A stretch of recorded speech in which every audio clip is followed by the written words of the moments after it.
Hi everyone. Hi student. Hope you all are doing great. उम्मीद है कि आप सभी अच्छा कर रहे होंगे.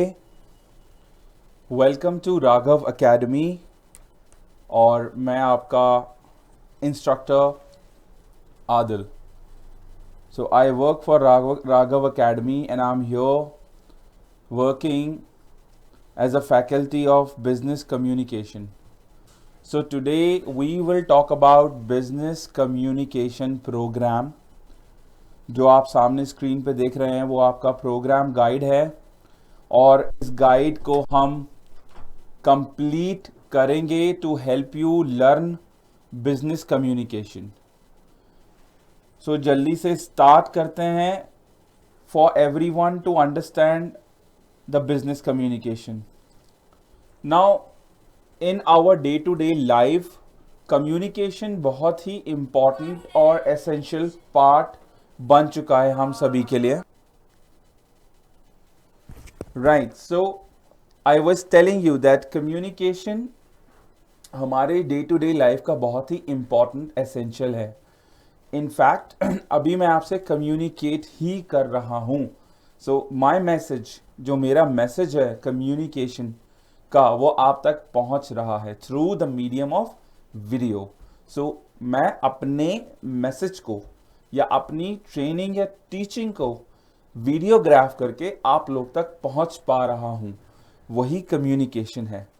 सो a message is sent to a receiver और a targeted audience is the process called communication. Now communication, जैसे मैंने बोला, डे टू डे लाइफ में हर जगह पर है.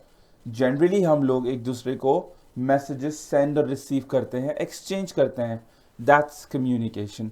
हम कोई टेक्स्ट मैसेज किसी से शेयर करते हैं, दैट्स कम्युनिकेशन. क्योंकि जिनके साथ आप शेयर कर रहे हो ये मैसेज, वो आपके रिसीवर हो सकते हैं या हैं. सिमिलरली आपको कोई न्यूज सर्कुलर मिलता है, दैट्स कम्युनिकेशन फॉर्म. क्योंकि that's news circular is for everyone, सभी के लिए. पर वो न्यूज सर्कुलर डिजाइन किया गया है. गवर्नमेंट की कोई पॉलिसी है, कोई ब्रेकिंग न्यूज है, कोई डेटा अपडेट हुआ है, कोई कानून बनाकर उसके बारे में आपको बताया जाता है. वो सब के सब कम्युनिकेशन के डिफरेंट फॉर्म्स हैं.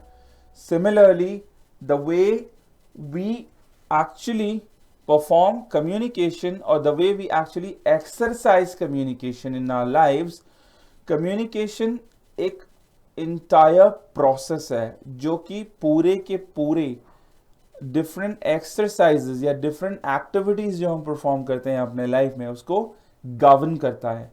गवर्न करना मतलब communication is a central functional unit or centralized functional unit of all the activities that are performed every day by humans, by animals, by different artificial intelligence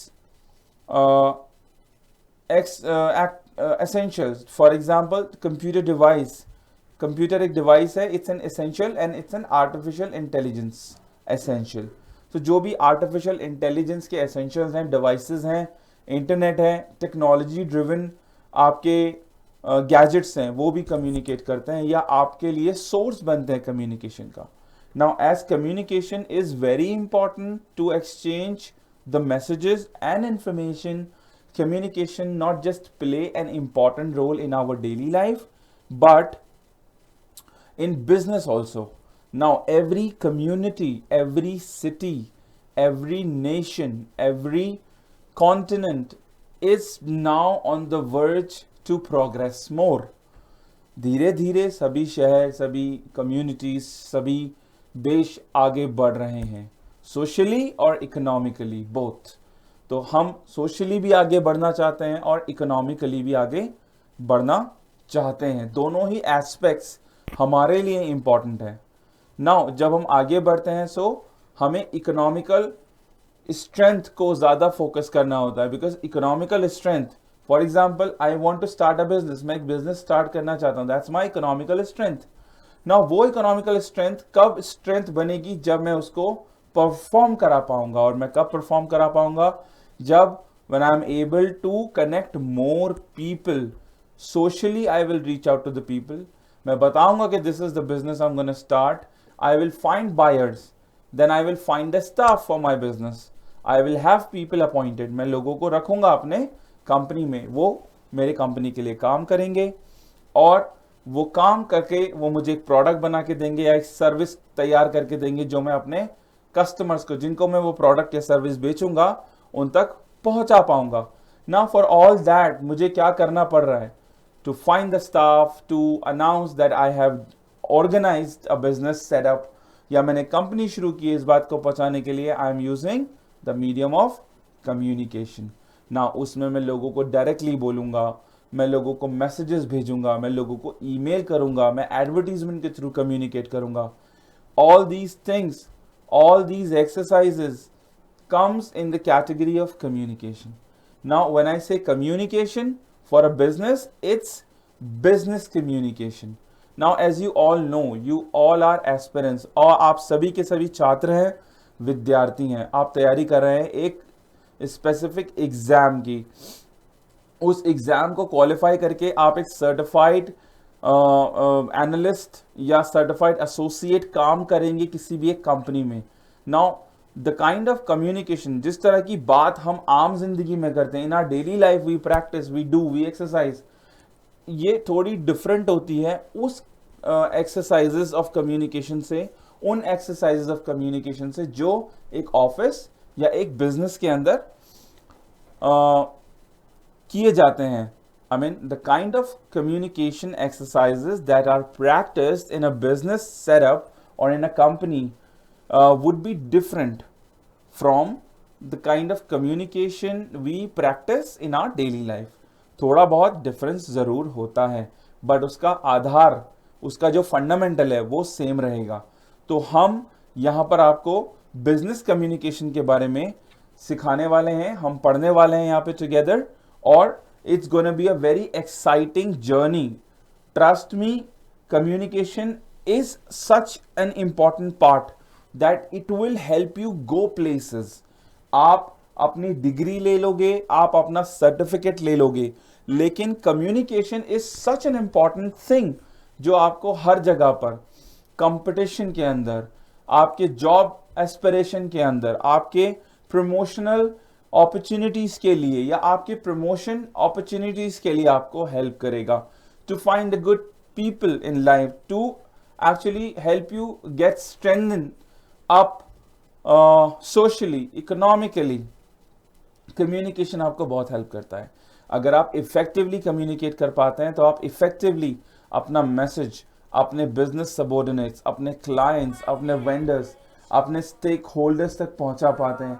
And that itself is a very nice thing, is a very big thing that you deal with, and that is only possible when you have a good communication. So without delaying any further discussion around it, let's start business communication. So जैसे मैंने आप सभी को बताया कि business communication guide आपके सामने आप सभी को दिख रहा होगा, तो फटाफट से हम एक बारी नजर डालते हैं अपनी बुक की तरफ. Now, business is a word which tells us about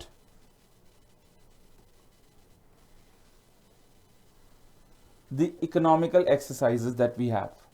जो economical exercises हैं, जो अर्थव्यवस्था को बढ़ाने या प्रोग्रेस करने के लिए या बनाए रखने के लिए जो व्यवसाय हम करते हैं, जो व्यापार हम करते हैं, वो बिजनेस होता है.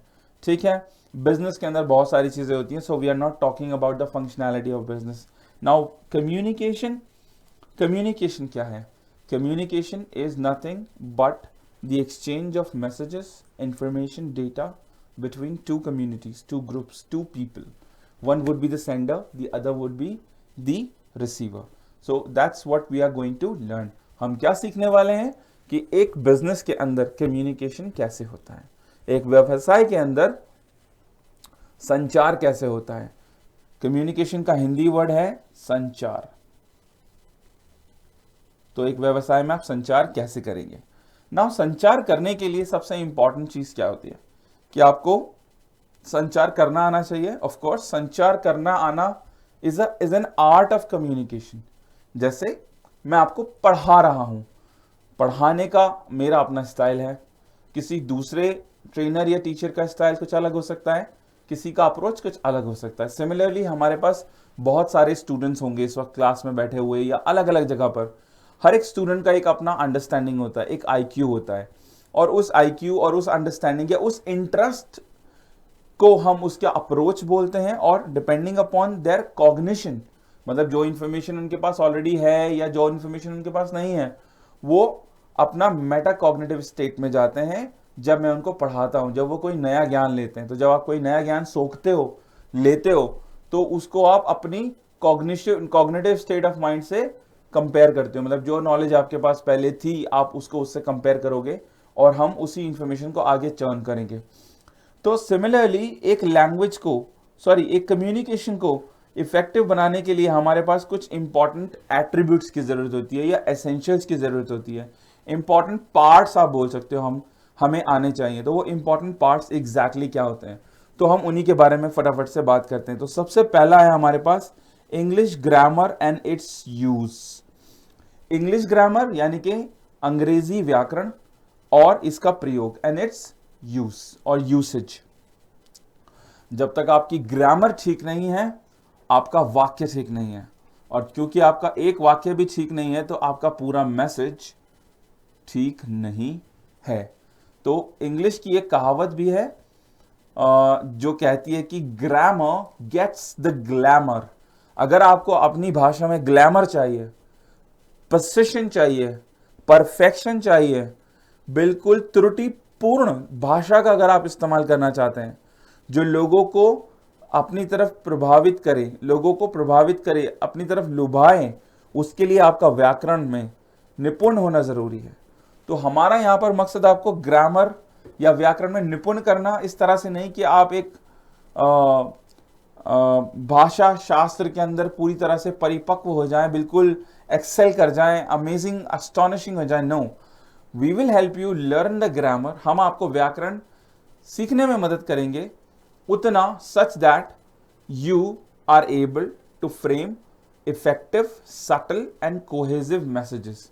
उतना कि आप सही, आसान और सरल संदेशों को लिखने में या रचने में निपुण हो जाएं। मतलब आप प्रिपेयर हो जाएं कि आपको वो मैसेज ग्रामेटिकली यानी कि ग्रामर व्यू पॉइंट से सही होना चाहिए, आसान होना चाहिए समझ के अंदर, और बिल्कुल स्पेसिफिक होना चाहिए।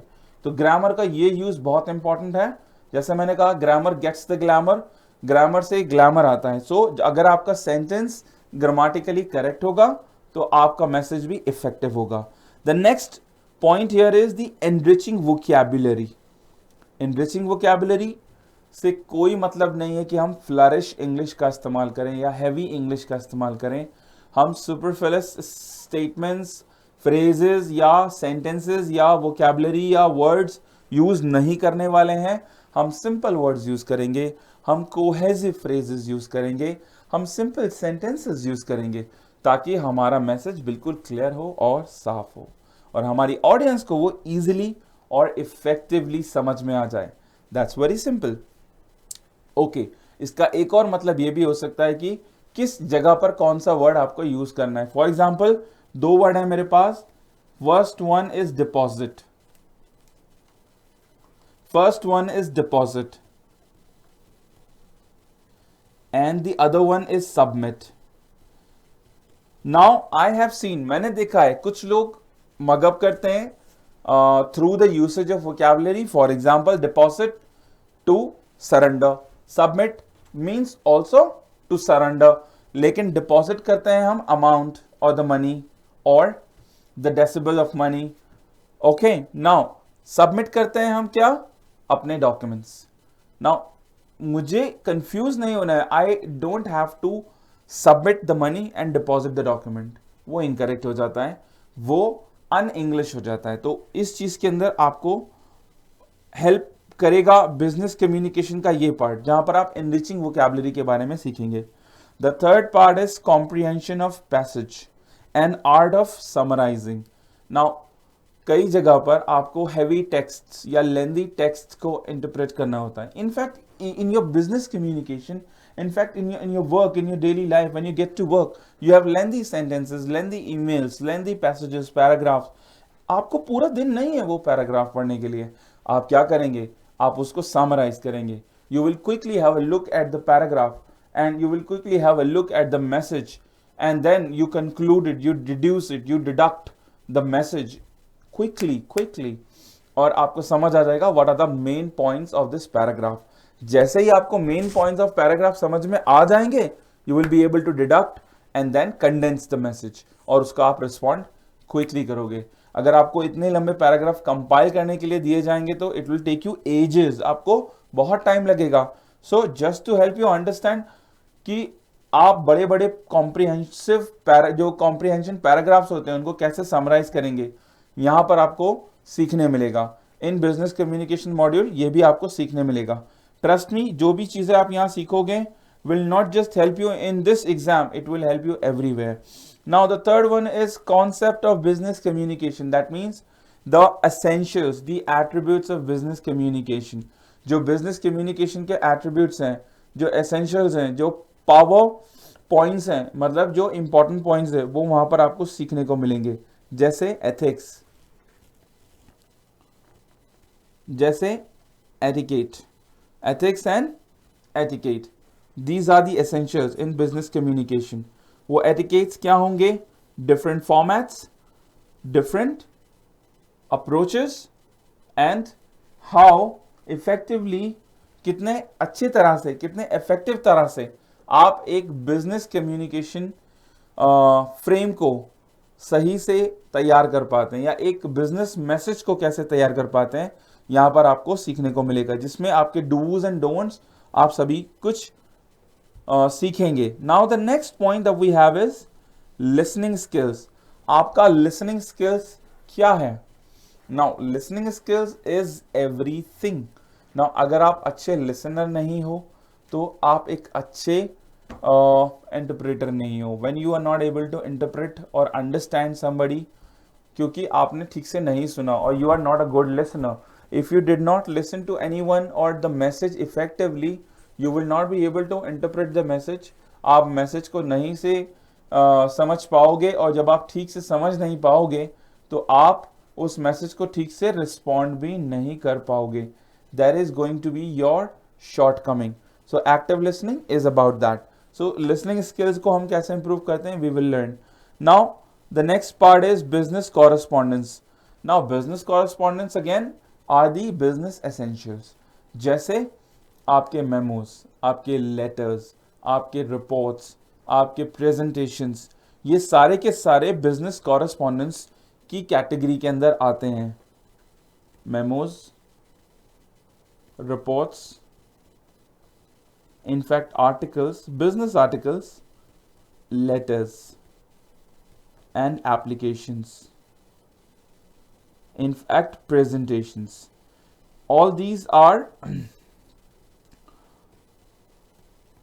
business correspondence. तो आपको यहाँ पर टिप्स एंड ट्रिक्स सीखने को मिलेगा कि आप कैसे एक मेमो तैयार करते हो, कैसे एक रिपोर्ट लिखते हो, कैसे एक आर्टिकल बनाते हो, कैसे एक एप्लीकेशन फाइल करते हो, या कैसे एक लेटर ड्राफ्ट करते हो, which is very important, and presentation. Now when I go for concept of E correspondence, जैसे हमारा ईमेल, जैसे हमारी ई रिपोर्ट और एन आर्टिकल जो कि पब्लिश होना है, तो ये सारी की सारी चीजें इलेक्ट्रॉनिकली होती हैं, तो वहां पर ई कॉरेस्पॉन्डेंस की बात होती है. And the last and the least, business tick, business terminologies. जो बिजनेस के अंदर इस्तेमाल की जाने वाली टर्मिनोलॉजीज होती हैं, हम उनके बारे में इस मॉड्यूल के अंदर सीखेंगे. जितने भी अलग अलग वर्ड्स होते हैं आपके मॉड्यूल के अंदर, अपने बिजनेस के अंदर, वो सारे के सारे आपको यहाँ सीखने को मिलने वाले हैं. तो ये पूरा मॉड्यूल है हमारा बिजनेस कम्युनिकेशन के ऊपर. विद दिस हम फटाफट से अपने बिजनेस कम्युनिकेशन गाइड की तरफ चलते हैं और let's discuss the essentials of business communication. So जैसे मैंने आपको बताया था, सभी के सभी स्टूडेंट्स से मैं बोलूंगा कि this is your business communication programme guide, जो आपको दिख रहा है यहां पर.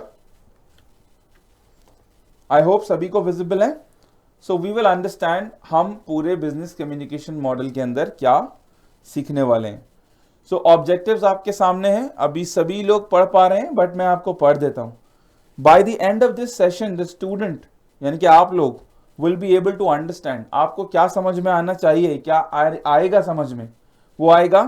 व्हाट इज कम्युनिकेशन, कम्युनिकेशन क्या है, इट्स एसेंशियल्स, कम्युनिकेशन के एसेंशियल्स क्या है, उसके इंपॉर्टेंट पार्ट्स क्या है, बैरियर्स यानी कि कम्युनिकेशन के अंदर क्या क्या एप्रीहेंशंस होते हैं, क्या क्या प्रॉब्लम्स या चैलेंजेस हमको मिलते हैं, एंड द इफेक्टिवनेस. और कम्युनिकेशन का इफेक्टिवनेस क्या है, what is the effectiveness of communication. इसके अलावा आपको क्या सीखने मिल सकता है, importance of message clarity. Message clarity की इंपॉर्टेंस, अगर आपका मैसेज जितना ज्यादा क्लियर होगा, जितना ज्यादा सटल होगा, उतना ज्यादा आपके मैसेज को इंपॉर्टेंस मिलेगा. कॉम्प्रिहेंशन, आप मैसेजेस को कैसे कॉम्प्रिहेंड कर सकते हैं, जैसे अभी हमने थोड़ी देर पहले डिस्कस किया था. या मैसेज कितना कॉम्प्रिहेंसिव हो सकता है आपके लिसनर्स के लिए, आपके ऑडियंस के लिए, या आपके क्लाइंट्स के लिए. That's very important. So in short it's very simple and easy to understand. जब आपका मैसेज बिल्कुल क्लियर होगा, कोहेसिव या कॉम्प्रिहेंसिव होगा आपके ऑडियंस के लिए, तो उतना ही उसका इम्पैक्ट पड़ेगा, उतना ही उसका इम्पैक्ट पड़ने वाला है. Similarly the third point is you will be able to learn, आपको सीखने को मिलेगा how to communicate with confidence using better words and subtle language. क्या है वो कोलॉक्युअली हो या डिस्क्रिप्टिवली हो, क्या है वो आपकी स्पोकन इंग्लिश हो, क्या है वो आपकी रिटन इंग्लिश हो या डिस्क्रिप्टिव इंग्लिश हो. Colloquially means speaking and descriptive means मतलब रिटन इंग्लिश. तो आप सही शब्दों का चयन करना और भाषा को सरल से सरल तरह से सीखना और इस्तेमाल करना सीख पाएंगे. Now the third is should be able to overcome any previous difficulties face due to lack of grammar और लैक ऑफ इंग्लिश वोकैबुलरी. हम सब पूरी लाइफ में लैंग्वेज को बहुत इस्तेमाल करते हैं. इंग्लिश लैंग्वेज स्पेसिफिकली बहुत ज़्यादा इस्तेमाल की जाती है, और उसका सबसे बड़ा जो ड्रॉबैक होता है या सबसे बड़ा जो एप्रीहेंशन होता है वो होता है कि हमें ग्रामर के अंदर थोड़ी दिक्कत होती है और इंग्लिश वोकैबुलरी में थोड़ी दिक्कत होती है. तो यहाँ पर इंग्लिश ग्रामर और वोकैबुलरी को भी आपको सिखाया जा रहा है, ताकि एक बिजनेस में रहकर आप इफेक्टिव मैसेज ड्राफ्टिंग या इफेक्टिव लेटर ड्राफ्टिंग या करेक्ट ईमेल ड्राफ्टिंग आप कैसे कर सकें, ताकि आपकी पर्सनैलिटी, आपकी एफिशिएंसी सिर्फ इस बात से नहीं आंकी जाए कि आप कितना काम करते हैं, बल्कि इस बात से भी आंकी जाए कि आप कितना इफेक्टिवली अपनी बात को प्रोपगेट कर सकते हैं, लोगों तक पहुंचा सकते हैं, या आप कितना इफेक्टिवली कम्युनिकेट कर सकते हैं. तो जैसे मैंने आपको बताया था कि बिजनेस कम्युनिकेशन हम सीखने वाले हैं, तो उससे पहले हमें एक छोटा सा ये काम करना है कि हमें ये पता करना है कि कम्युनिकेशन क्या है. तो हम अपना नेक्स्ट स्लाइड पे चलते हैं फटाफट से. कम्युनिकेशन एग्जैक्टली क्या है. I am the sender, you are the receiver. या जब दो लोग बात कर रहे हो तो एक जन अपनी बात दूसरे को बताता है, दूसरा जन उसकी बात को सुनता है और समझता है, और उसके बाद उसका रिस्पॉन्स देता है. फॉर एग्जाम्पल, क्या आपने खाना खाया, नहीं मैंने खाना नहीं खाया, हाँ मैंने खाना खा लिया, या मैं खाना बस खाने जा रहा हूं. आपने खाना अभी तक क्यों नहीं खाया है, क्योंकि मैं काम में व्यस्त था.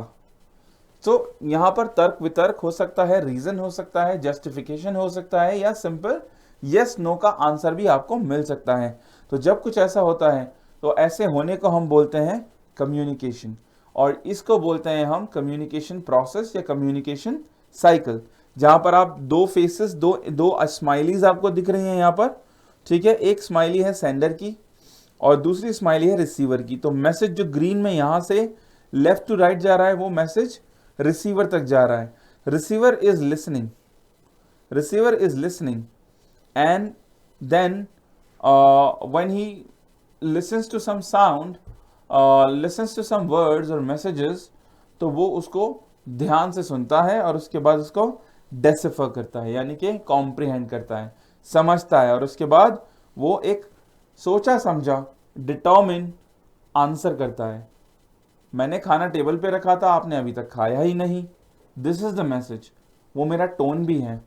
The person will say okay, it's all right, मैं काम में काफ़ी बिजी था और मैं खाना खाना भूल गया, मैं अभी थोड़ी देर में खा लेता हूँ। That's how the person will respond. Okay, so एक मैसेज एक सेंडर एक रिसीवर को भेजता है, रिसीवर मैसेज को अच्छे से कॉम्प्रिहेंड करता है और उसके बाद रिस्पॉन्स करता है। Now this is the process, send, receive and then process. और उसके बाद आपको जो रिएक्शन मिलता है या जो आपको रिस्पॉन्स मिलता है, या तो वो वर्बल होता है या फिर एक एक्शन होता है। Okay, so communication in short is a two way process. ये दो तरफा एक प्रोसेस है, एक प्रक्रिया है जिसमें एक सेंडर है और एक रिसीवर है। सेंडर रिसीवर को मैसेज भेजता है और रिसीवर मैसेज को कैच करके रिसीव करके उसको समझता है, इंटरप्रेट करता है और उसके अकॉर्डिंग अपना रिस्पॉन्स या एक्शन सेंडर को इनिशिएट करता है। Easy and a very simple definition of communication. तो कोई आपसे पूछेगा कि what is a communication? Communication is nothing but it is a two way process. Communication कुछ भी नहीं है, संचार कुछ भी नहीं है, बल्कि सिर्फ दो तरफा एक प्रक्रिया है जिसमें एक सेंडर होता है, जिसमें एक रिसीवर होता है। ठीक है, अब बात आती है जब कम्युनिकेशन हो रही है तो कम्युनिकेशन के अंदर कुछ अप्रीहेंशंस या चैलेंजेस भी होंगे। तो वो अप्रीहेंशंस या चैलेंजेस क्या होते हैं? शॉर्टकमिंग्स, चैलेंजेस, जैसे किसी चीज़ की परेशानी हो जाना या कम्युनिकेशन के अंदर कुछ प्रॉब्लम आ जाना। हम फटाफट से देखते हैं वो सब क्या होते हैं। सो बैरियर्स टू कम्युनिकेशन। बैरियर्स मतलब जो भी आपके सामने बाधाएं हैं उनको हम बैरियर्स बोलते हैं। सो कम्युनिकेशन के अंदर बाधाएं क्या है? क्या आप सभी को ये पिक्टोग्राफ नज़र आ रहा है? ये स्क्रीन पर ये चित्र दिख रहा है? आई गेस अगर दिख रहा है तो, नहीं दिख रहा है तो मैं इस चित्र को थोड़ा सा समझा देता हूँ आप सभी लोगों को। Let's just understand this picture. मैं थोड़ा स्क्रीन बड़ा करता हूँ। हियर अगर आप देख सकते हैं तो यहाँ पर देर इज़ अ वुमन। ये वुमन एक सेंडर है और there is a man, it's a receiver. तो वुमेन इस मैन को, let's say women is a wife and man is a husband. जो औरत है वो भी पत्नी है और जो मर्द है वो उसका पति है। अब वो उसको एक मैसेज भेजना चाहती है। नाउ यहाँ पर जो वो महिला है उसके सामने उसका ऑफिस वर्क खुला हुआ है, उसको बैक टू बैक ईमेल्स आ रहे हैं, आई थिंक उसके बॉस के ऑफिस से आ रहे हैं। सिमिलरली उसका डॉग है जो बहुत ज़्यादा नॉइस कर रहा है, बहुत ज़्यादा हॉल कर रहा है, बहुत ज़्यादा परेशान कर रहा है। हो सकता है वो चिड़चिड़ा हो रहा हो या फिर उसे भूख लगी हो। एट द सेम टाइम उसको कॉफ़ी भी पीनी है, she is feeling very stressed and headache हो रहा है उसको, तो वो कॉफ़ी भी बना रही है। तो एट द सेम टाइम उसको कॉफ़ी को देखना है ताकि वो गिर ना जाए, और डॉग उसको परेशान कर रहा है और उसको ये भी फिक्र है कि उसको मैसेजेस जो आ रहे हैं बॉस के ऑफिस से वो क्या हो सकते हैं। Similarly at the other and, दूसरे एंड पर जो वो शख्स, जो व्यक्ति है जिसको कम्युनिकेशन आ रहा है उस महिला की ओर से, वो फ़ोन कॉल लेने जा रहा है एक तरफ और सडनली कोई दरवाजे पे घंटी बजा रहा है और उसको भी एक मेल जो वो टाइप कर रहा था वो भी करना है। तो at the same time he is typing an email, तभी फ़ोन का घंटी बजता है और दरवाजे का घंटी भी बजता है। तो ये चैलेंजेस दोनों के एंड पे आ रहे हैं। तो it's very simple to understand. जो कम्युनिकेशन के जो बैरियर्स होते हैं वो आपके डेली एक्टिविटीज़ भी हो सकते हैं, कम्युनिकेशन के बीच में होने वाली कोई दूसरी कम्युनिकेशन हो सकती है, या आपका ध्यान को थोड़ा भटकाने वाली कुछ और बातें भी हो सकती हैं। नाउ इसको कुछ इस तरह से भी समझते हैं। जब मैं यहाँ पे एक ब्लैंक स्क्रीन लेता हूँ, let me take some examples. Okay, so communication सबसे पहला जो चैलेंज या बैरियर है कम्युनिकेशन में वो है आपका grammar. The very basic thing, क्योंकि ग्रामर अगर आपकी ठीक नहीं है तो आप you will not be able to make sentences. Your sentence structure is not in place. Grammar will impact your sentence structure. Second part is your vocabulary. That means your choice of words and phrases. This is secondary. Third, your clarity, language की clarity, यानी कि आपका accent, या फिर मैं आम भाषा में बोलूं आपका डिक्शन, या आपका फ्लुएंसी और प्रोनाउंसिएशन. तो एक्सेंट में थोड़ा आपके चैलेंजेस हो सकते हैं, डिक्शन में आपके थोड़े चैलेंजेस हो सकते हैं, आपकी फ्लुएंसी भी बहुत ज्यादा अमेजिंग या फ्लॉलेस नहीं हो सकती है, और pronunciation. Now comes other social and economical challenges, जैसे noisy background,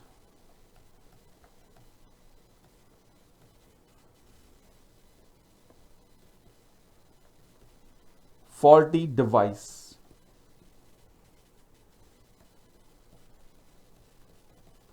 unwanted attentions, from people, from other tasks that are not on priority. ऐसे काम जो आपकी प्रायोरिटी पे नहीं है, जैसे खाना बनाना. जहाँ पर मुझे एक मैसेज अपने बॉस को भेजना है, जहाँ पे एक प्रेजेंटेशन मुझे अपने बॉस को देनी है, जिसके ऊपर पूरा बिजनेस टर्म डिपेंड करता है, उससे ज़्यादा इंपॉर्टेंट मेरे लिए खाना बनाना नहीं हो सकता है. But I am feeling hungry, so eating food is not the priority. खाना प्रायोरिटी नहीं है, लेकिन क्योंकि मुझे भूख लग रही है, that's an important thing for me because I'm starving. मुझे बहुत ज़्यादा भूख लगी है and I cannot just concentrate on work, so I will make some food. Let's say मैंने 2 मिनट में मैगी बना लिया, but I lost some time. 2 minute में मैगी बनता है, but to eat it up, to clean the utensils, बर्तन इकट्ठे करना, धोना, वो सब में 10-15 मिनट I waste, और आधा घंटा let's say. So that's unwanted attention. Okay, language can be one more barrier. Let's say French to German. तो मेरा बायर है जर्मन और मैं बोलता हूँ फ्रेंच, और मैं जर्मन नहीं समझता, मेरा बायर फ्रेंच नहीं समझता. Okay, cultural differences.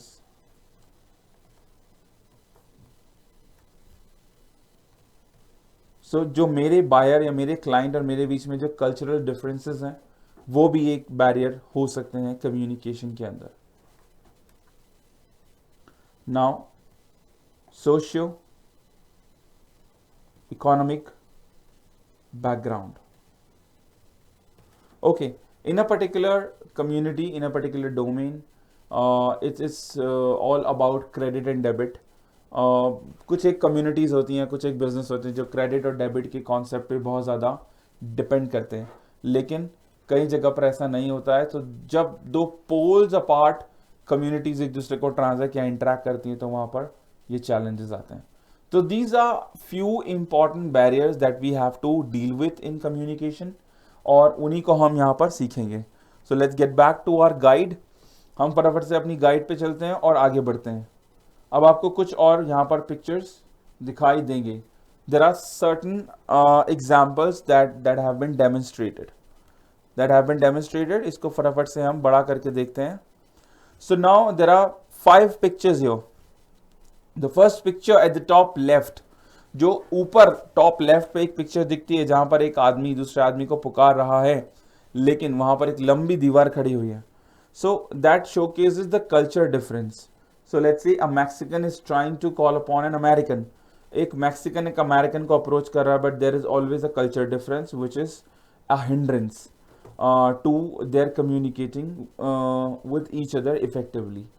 Similarly on the top right, ऊपर की तरफ राइट हैंड साइड पे जो आपको एक पिक्चर दिखाई दे रही है जहां पर कुछ लोग हैं बाहर, कुछ लोग जार के अंदर हैं, that's about set trend and customs. तो कम्युनिटीज के अंदर कुछ कस्टम्स होते हैं, कुछ उनके कल्चर होते हैं, कुछ उनके ट्रेंड्स होते हैं, और वो उनके एप्रीहेंशंस भी होते हैं, वो उनके एप्रीहेंशंस भी होंगे, उनके चैलेंजेस भी बन जाएंगे.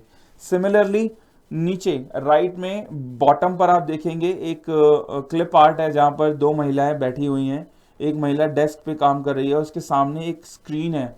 ये एक मॉनिटर है कंप्यूटर का, लेकिन वो एक आपको वॉल की तरह दिखाया गया है, क्योंकि द लेडी जो महिला है is not interested to help the other lady, या फिर वो अपने काम की ओनरशिप नहीं लेना चाहती। सिमिलरली आपको लेफ्ट बॉटम पे दो लोग दिखाई देंगे who are looking away from each other, they are looking away to the right and left, they are not looking at each other. क्यों? क्योंकि उनके बीच में सोशल और इकोनॉमिकल डिफरेंसेस हैं। वहाँ पर कैपिटल का प्रॉब्लम हो सकता है, मनी का प्रॉब्लम हो सकता है, और उनके लाइफस्टाइल या उनके व्यू पॉइंट का डिफरेंस हो सकता है। तो ये भी कुछ मेजर बैरियर्स हैं जैसे हम डिस्कस कर रहे हैं। So what we need to do, we need to learn how to break those barriers, जो हम इस मॉड्यूल के अंदर सीखने वाले हैं। Moving on to the next, सबसे पहले बात करते हैं हम ग्रामर की। Grammar is a very interesting and an important part of your communication. तो जैसे हम ग्रामर की बात कर रहे हैं, तो grammar starts with a tree. Tree is what?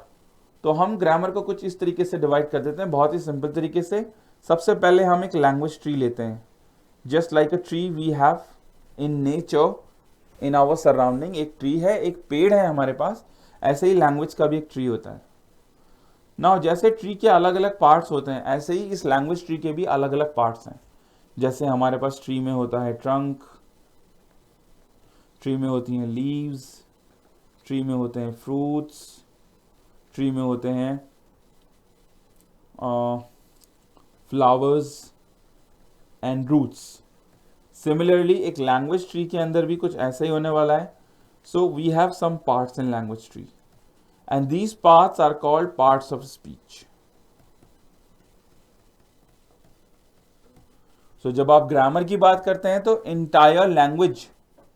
entire language is nothing but a composition or the comprised form of the parts of speech. So parts of speech जो होते हैं हमारे, वो exactly कितने होते हैं? वो होते हैं 8। ठीक है, तो स्पीच के जो पार्ट्स होते हैं वो होते हैं 8। अब स्पीच क्या है पहले हम बात कर लेते हैं। So speech is nothing but it is the combination of some sentences. कुछ सेंटेंसेस से मिलकर बना हुआ एक जो पूरा फिगर है उसको हम स्पीच बोलते हैं। सेंटेंस क्या है? Sentence is a formation taken from the combination of words, और वर्ड्स मिलके बनते हैं लेटर्स, और लेटर्स मिलके बनते हैं साउंड्स। तो लैंग्वेज में या किसी भी भाषा में सबसे पहला होता है आपका साउंड। साउंड से बनते हैं लेटर्स, लेटर्स से वर्ड्स, वर्ड्स से सेंटेंस, और सेंटेंस से स्पीच। और वो स्पीच हमारा बनाते हैं लैंग्वेज ट्री। और जो लैंग्वेज ट्री है या स्पीच है वो अलग अलग पार्ट्स में डिवाइडेड होता है। जो कि वो अलग अलग पार्ट्स में डिवाइड होता है या उसके अलग अलग पार्ट्स होते हैं, वो टोटल पार्ट्स कहलाते हैं पार्ट्स ऑफ स्पीच। और वो कितने हैं? वो हैं 8। वो क्या क्या है फटाफट से देखते हैं। वो पार्ट्स हैं हमारे noun, pronoun, verbs, adjectives, adverbs, conjunctions, prepositions and interjections. तो ये हमारे पार्ट्स ऑफ स्पीच हैं। सभी के लिए आई थिंक समझना आसान होगा। तो हमने बताया कि लैंग्वेज ट्री है। लैंग्वेज ट्री कैसे बनता है? कि स्पीच से। स्पीच क्या है? Speech is a combination of sentences. Sentence क्या है? Is a combination of words. And words क्या है? Is a combination of letters. और लेटर्स क्या है? Letter is formed with sounds. तो साउंड से बनते हैं लेटर, लेटर से बनते हैं वर्ड्स, वर्ड्स से सेंटेंसेस, और सेंटेंसेस से स्पीच। स्पीच के अलग अलग पार्ट्स होते हैं जो कि पार्ट्स ऑफ स्पीच कहलाते हैं, और वो 8 होते हैं। Noun, pronoun, verb, adjective, adverb, conjunction, interjection और प्रेपोजिशंस। सभी को समझ आ रहा है? इजी है? Very nice. अब जब आपको समझ ही आ रहा है तो हम आगे कुछ और समझ लेते हैं फटाफट से। अब हम ग्रामर क्यों सीखने वाले हैं ये भी तो बात करनी जरूरी है हमारे पास। फटाफट से देखते हैं। सो ग्रामर लर्निंग एट्रीब्यूट, जब आपको यहां पर इस स्लाइड शेयर पर यहां पर दिख रहा है ग्रामर लर्निंग एट्रीब्यूट, तो हम इसको बड़ा करके देखेंगे फटाफट सबके लिए। ओके, सो यहां पर आपको दिखाई दे रहा है कुछ सेंटेंसेस जहां पर आपको एक एरर को फाइंड आउट करना है। तो ग्रामर हमारे लिए क्यों इंपॉर्टेंट है, लेट्स अंडरस्टैंड इट। तो पहला सेंटेंस अगर मैं आपके लिए पढ़ूं तो वो कहता है कि the constant monitoring of his calls didn't affect him in any way. Now, the constant monitoring of his calls didn't affect him in any way. इसमें जो वर्ड है इफेक्ट, EFFECT, इफेक्ट, इफेक्ट क्या है? इफेक्ट एक्चुअली एक noun है, एक संज्ञा है। तो यहां पर इस शब्द का चयन करना गलत था, जो कि एक एरर है। यहां पर शब्द आएगा AFFECT, अफेक्ट, जो कि एक वर्ब है, जो कि एक प्रभाव डालने का काम करता है। इफेक्ट का मतलब होता है प्रभाव। तो सेंटेंस का सही फॉर्मेशन होगा the constant monitoring of his calls didn't affect him in any way. उसकी कॉलों के ऊपर, यानी कि उसकी जो कॉल्स थी उनके ऊपर लगातार जो मॉनिटरिंग की गई, जो लगातार उनकी जांच की गई, उससे उसके काम में या उसके ऊपर कोई भी प्रभाव नहीं पड़ा, तो वो प्रभाव अफेक्ट होगा, इफेक्ट नहीं होगा। सिमिलरली सेकंड सेंटेंस अगर आप देखते हैं, the doctor advised me to take rest. So यहां पर जो शब्द है ADVISED, एडवाइज्ड, अगेन ये एक नाउन है, एक संज्ञा है, जबकि डॉक्टर मुझे एक एडवाइस दे रहा है, वहां पर क्रिया हो रही है, काम हो रहा है, वर्ब आना चाहिए, तो वहां पर सेंटेंस होगा ADVICED। The doctor advised me to take rest, वहां पर SED की जगह CED आएगा। ये स्पेलिंग एरर है, ये नाउन और वर्ब के बीच में किए गए चुनाव का परिणाम है, जिसकी वजह से यह हमें ग्रामर चैलेंज दिख रहा है। इसी तरह से तीसरा सेंटेंस अगर आप देखते हैं, she doesn't qualify for the test as she doesn't have an university degree, an university degree. So जैसे हमें पता है आम भाषा में कि AEIOU से शुरू होने वाले सिंगुलर नाउन के पहले एन आएगा, नहीं, इनकरेक्ट। हमेशा सिंगुलर नाउन जो कि AEIOU से शुरू होते हैं, जरूरी नहीं एन आर्टिकल के साथ इस्तेमाल हो, बल्कि उन नाउन के अंदर जो पहला स्वर या पहला जो व्यंजन है, जो साउंड है, जो ध्वनि है, उसका उच्चारण अगर कॉन्सोनेंट होगा तो वहां पर आर्टिकल ए आएगा, और नाउन और वावल होगा तो उसका आर्टिकल एन होगा। जैसे यूनिवर्सिटी के अंदर या जो है वो पहला साउंड है, जो कि एक व्यंजन है, यानी कि एक कॉन्सोनेंट है। क्योंकि या एक कॉन्सोनेंट है, यूनिवर्सिटी में पहला साउंड या है, तो यहां पर सही आर्टिकल होगा एन, सही आर्टिकल होगा ए यूनिवर्सिटी, नॉट एन यूनिवर्सिटी। तो अगेन ये ग्रामर का एक एरर है। तो इसी चैलेंज को, इसी जो हमारी असमर्थता है सही और बिल्कुल एक्यूरेट सेंटेंस बनाने की, उसको दूर करने के लिए हम ग्रामर को सीखते हैं, यहाँ लैंग्वेज की एट्रीब्यूट को सीखते हैं। इसके साथ ही हम दूसरी स्लाइड की तरफ चलते हैं। अगली स्लाइड हम देखते हैं फटाफट से। यस, अब आपको कॉमन एरर्स किस टाइप के आते हैं? कॉमन एरर्स कुछ इस तरह से आते हैं, past indefinite tense and present perfect tense या पास्ट परफेक्ट टेंस के बीच में हमें फर्क नहीं पता होता। जैसे I have met your father yesterday. So I have met your father yesterday, जब भी आप पास्ट के किसी पार्टिसिपल की बात करते हो तो वहां पर पास्ट सिंपल सेंटेंस आता है, I met your father yesterday, तो वहां पर I have met your father yesterday नहीं आएगा। लेकिन यहां पर आप किसी रिसेंट में किए गए काम की बात करते हो तो वहां पर प्रेजेंट परफेक्ट आता है। जैसे I have eaten my food now, मैंने अभी अपना फूड खा लिया है, या I have just finished my work, मैंने अभी अभी अपना काम पूरा किया है। इसी तरीके से पास्ट परफेक्ट की जब हम बात करते हैं तो उसको हम किसी पास्ट की घटना से ही कंपेयर करते हैं। जैसे जब मैं वहां पहुंचा तो उसके पिताजी जा चुके थे, when I reached there his father had already gone, when I reached there his father had already gone। तो यहां पर हमें यह चयन करना मुश्किल होता है कि यहां पर पास्ट इंडेफिनिट टेंस आएगा, प्रेजेंट परफेक्ट आएगा, या पास्ट परफेक्ट टेंस आएगा। तो इसी चीज का सही चयन करने के लिए हमें ये जानना जरूरी है कि कहां पर हम किस टेंस का इस्तेमाल करें। Similarly double comparatives and double superlative, जैसे दी बेस्ट, दी ग्रेटेस्ट, जैसे दी बेटर, दी मोर हैवी और हैवियर। तो जब आप बात करते हैं better and heavier, the best and the worst, जब दो कंपैरिजन होते हैं या डबल सुपरलेटिव फॉर्म यूज होती है एडजेक्टिव की, वहां पर भी एरर्स होते हैं। सिमिलरली बहुत सी जगह सभी लोग क्वेश्चन की जगह पर स्टेटमेंट का इस्तेमाल करते हैं, जैसे you are hungry, not are you hungry. तो अगर मुझे क्वेश्चन करना होगा तो मैं बोलूंगा आर यू हंग्री, या मैं बोलूंगा यू आर हंग्री। सो अगर मैं स्टेटमेंट का इस्तेमाल करूंगा तो वो इनकरेक्ट होगा। सिमिलरली कई जगह पर हम सही प्रेपोजिशन का इस्तेमाल नहीं करते, इन की जगह एट की जगह ऑन की जगह एनीथिंग। इसी तरीके से बहुत सारे बिजनेस इंग्लिश वर्ड्स होते हैं, जैसे रिप्लाई बैक। सो रिप्लाई के साथ बैक का इस्तेमाल होना अनुचित है, हम रिप्लाई की जगह रिप्लाई ही रखेंगे। Similarly refer back, refer. इसी तरीके से रिवर्ट बैक, ना रिवर्ट बैक पूरा का पूरा ही फ्रेज गलत है, यहां पर होगा रिप्लाई। रिवर्ट मीन्स कोई चीज एक डायरेक्शन में आगे जाकर वापस आती है, उसे रिवर्ट होना बोलते हैं। लेकिन जब मैं बोलता हूं कि I will revert back to you, तो वो पूरा वाक्य ही गलत हो जाता है।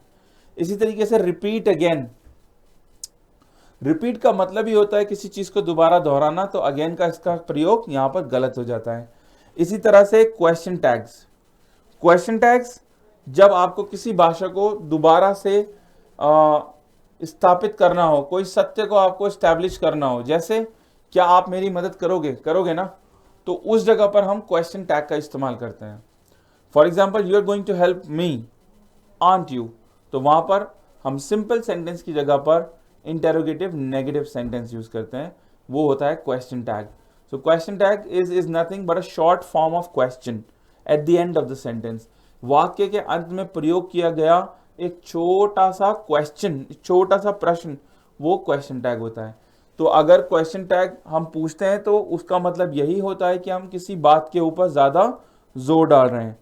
इसी तरीके से सब्जेक्ट वर्ब अग्रीमेंट, यानी कि सब्जेक्ट और वर्ब के बीच में एक संबंध या एक एग्रीमेंट, वो कैसा है, जैसे वन ऑफ माई फ्रेंड और one of my cousin is incorrect. मैं बोलूंगा वन ऑफ माई कजिन्स या वन ऑफ माई फ्रेंड्स, क्योंकि मेरे बहुत सारे दोस्तों में से एक फ्रेंड, तो वहां पर फ्रेंड्स होना जरूरी है, फ्रेंड होना जरूरी नहीं है। वहां पर सही शब्द होगा friend, sorry friends not friend. तो ये हमारी सब्जेक्ट वर्ब अग्रीमेंट की प्रॉब्लम होती है। तो ये कॉमन एरर्स निकल कर आती हैं हमारी इंग्लिश लैंग्वेज के अंदर या फिर हमारी कम्युनिकेशन के अंदर।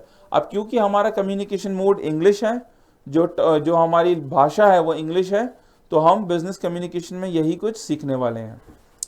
विद दैट, जैसे हमने पढ़ा था कि हम हियरिंग या लिसनिंग के बारे में पढ़ेंगे, यस, हियरिंग एंड लिसनिंग के बारे में पढ़ेंगे। इसका सिंपल सा एक तरीका ये है जानने का कि जो हियरिंग है ये एक एबिलिटी होती है जिसके साथ हम पैदा होते हैं, कि हम सुन सकते हैं। लिसनिंग एक ऐसी चीज़ है, एक ऐसी स्किल है, एक ऐसी योग्यता है जो हमें समय के साथ सीखनी होती है। मतलब किसी को सुनना अच्छे से, यह हमें आना चाहिए, यह हम सीखते हैं समय के साथ, ये हमारे लिए बहुत ज़्यादा ज़रूरी होता है, ठीक है, जिससे हमें किसी को समझने में और उसका सही कॉम्प्रिहेंशन करने में मदद मिलती है, ताकि हम उसे सही रिस्पॉन्स कर सकें। विद दैट हम नेक्स्ट स्लाइड की तरफ चलते हैं। कुछ ट्रिकी पार्ट्स जो यहाँ बताए गए हैं वो हम बाद में समझ सकते हैं। जैसे यहाँ पर बात हो रही है अलग अलग एक्सेंट या डायलेक्ट्स की।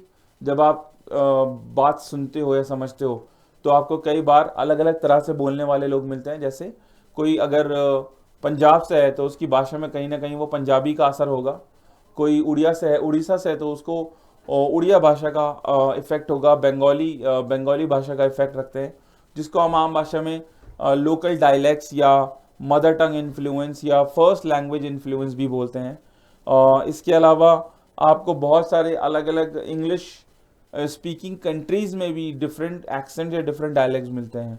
तो उन डायलेक्ट्स को सुनना समझना, उसके लिए आपको अलग अलग ट्रिक्स या टिप्स मिलेंगे, जिसमें आपको ये समझ आएगा कि आप कैसे एक एक्टिव लिसनर बन सकते हैं।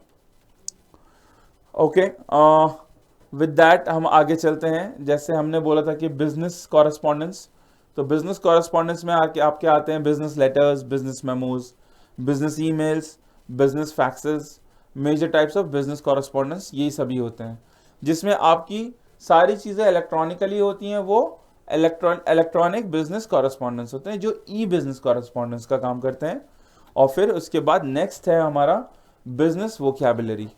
बिजनेस वोकैबुलरी आप सभी स्क्रीन पे देख पा रहे होंगे, applied, economics, team work, management, consultant, statistic, seamless, progress, data, economic और economic, education, innovation, typography, finance, development, corporate, target, kinetic, ये सारे के सारे वर्ड्स किसी बिजनेस फंक्शन को रिप्रेजेंट करते हैं। ये किसी बिजनेस फंक्शन को बताते हैं जो हम इस मॉड्यूल में सीखने वाले हैं। और next is the comprehension of passage and art of summarising, मतलब किसी भी बड़े पैसेज को या बड़े टेक्स्ट को आप कैसे जल्दी से देखकर पढ़ सकते हैं, समझ सकते हैं और सीख सकते हैं, और कैसे उसको कंडेंस कर सकते हैं और उसका एक रिप्लाई लिख सकते हैं। With that the next is very important, भाषा का इस्तेमाल करना सिर्फ इतना नहीं कि आपको ग्रामर आती हो, आपको सही वोकैबुलरी का जो है उपयोग आता हो। एक अच्छी भाषा का इस्तेमाल एक अच्छे इंटेलिजेंस को सीखने में भी होता है। अगर आप इमोशनली काफ़ी इंटेलिजेंट हैं, अगर आपका आईक्यू बहुत अच्छा है, आपकी स्किल्स बहुत अच्छी हैं, तो आप भाषा को बहुत अच्छे और पूर्ण रूप से इस्तेमाल कर सकते हैं। जैसे emotional intelligence and emotional quotient, आपको कहाँ सिंपैथाइज करना है मैसेज में, आपको कहाँ एम्पैथाइज करना है, या आपको कहाँ पर एपैथी दिखानी है। Sympathy means to sympathize, to feel pity, किसी के बारे में आपको बुरा लगना। एम्पैथी, किसी के बारे में आपको कुछ बुरा लगा एंड उस बुरे लगने को आपने अच्छे से समझा और उसको उस सोच समझ के साथ, उस सूझबूझ के साथ रिस्पॉन्स दिया। इसी तरीके से एपैथी, जहाँ पर आपको कोई भी रिएक्शन नहीं हुआ, आपको कोई फर्क नहीं पड़ा कि वहाँ पर मेरा जो ऑडियंस है, जो मेरा जो टारगेटेड रिसीवर है, उसको क्या महसूस हो रहा है, इमोशनली वो कितना स्ट्रांग है या कितना फ्रेजाइल है, इस बात से आपको कोई फर्क नहीं पड़ता। Okay, acknowledgements, appreciations, greetings, objection handling, यहाँ तक कि आप ऑब्जेक्शन कैसे हैंडल करते हैं, कैसे आप किसी को ग्रीटिंग मैसेजेस भेजते हैं, कैसे आपको किसी को एक्नॉलेज करना है या अप्रिशिएट करना है। इसी तरीके से कैसे आप सही सेंटेंस, सही वोकैबुलरी के साथ यूज़ करेंगे। अलग अलग ईगो स्टेट या अलग अलग नेचर या अलग अलग बिहेवियर वाले लोगों को आप किस तरह से हैंडल करेंगे through the messages, through the emails, through your communication. ये सब कुछ आपको सीखना भी इंपॉर्टेंट है, जो इस मॉड्यूल में आपको बताया जाएगा। विद दैट हम फटाफट से एक एक्टिविटी समझते हैं और उसको खत्म करेंगे। नाउ लैंग्वेज की इंपॉर्टेंस क्या है, इस एक्टिविटी के थ्रू आपको यहां समझाने की कोशिश की गई है। सो यहां पर लिखा हुआ है, a 5th grade student when asked to write a story read the following. जब एक पांचवी कक्षा में पढ़ने वाली बच्चे से एक स्टोरी लिखने को बोला तो उसने क्या लिखा? तो उसने लिखा a walk in the park, मतलब पार्क में एक सैर। अब इस स्टोरी को समझते हैं कि स्टोरी कैसी होनी चाहिए थी और उसने लिखी कैसी है। लास्ट संडे, पिछले रविवार, व्हेन सैली, जब Sally went for a walk, walk पे गई, she saw a policeman skipping rope. उसने क्या देखा? एक पुलिसमैन को रस्सी कूदते हुए देखा। Okay. She saw a fire engine eating an ice cream. उसने फायर इंजन को आइसक्रीम खाते हुए देखा। तो क्या फायर इंजन आइसक्रीम खा सकता है? शायद नहीं। She saw a squirrel humming a tune. उसने एक गिलहरी को गाना गाते हुए सुना।